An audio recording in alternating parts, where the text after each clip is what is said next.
Salam Indonesia. Anda menyaksikan berita terkini bersama saya Eva Jayantika. Pemirsa, ribuan pengungsi Rohingya tinggal di kamp-kamp sementara di wilayah Jammu dan Kashmir di barat Laut India. Mereka melarikan diri dari kekerasan dan takut dipulangkan ke Myanmar.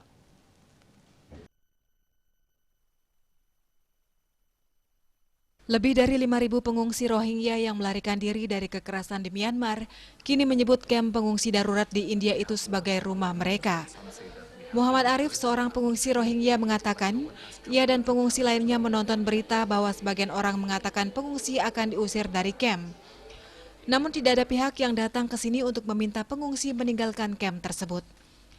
Para aktivis mengatakan kaum nasionalis Hindu India yang ketakutan oleh Rohingya menyebut mereka sebagai resiko keamanan di wilayah yang berbatasan dengan Pakistan tersebut karena memiliki sejumlah besar Muslim India.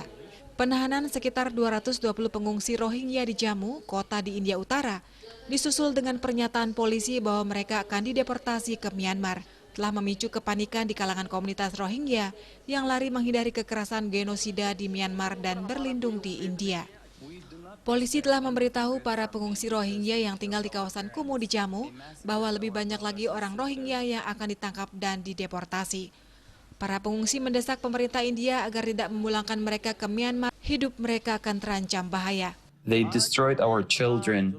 They have committed a genocide against. Kaum minoritas Rohingya selama puluhan tahun telah melarikan diri ke Bangladesh dan negara-negara lain termasuk India, sebagian besar untuk menghindari diskriminasi, kekerasan, dan kemiskinan. Tahun 2020 lalu diperkirakan 40.000 pengungsi Rohingya tinggal di India, tersebar di berbagai negara bagian. Sekitar 6.500 di antara mereka tinggal di Jammu. Pemirsa, untuk mencegah penyebaran COVID-19, ingat pesan ibu selalu terapkan 3M, wajib memakai masker, wajib mencuci tangan, dan wajib menjaga jarak, dan wajib menghindari kerumunan.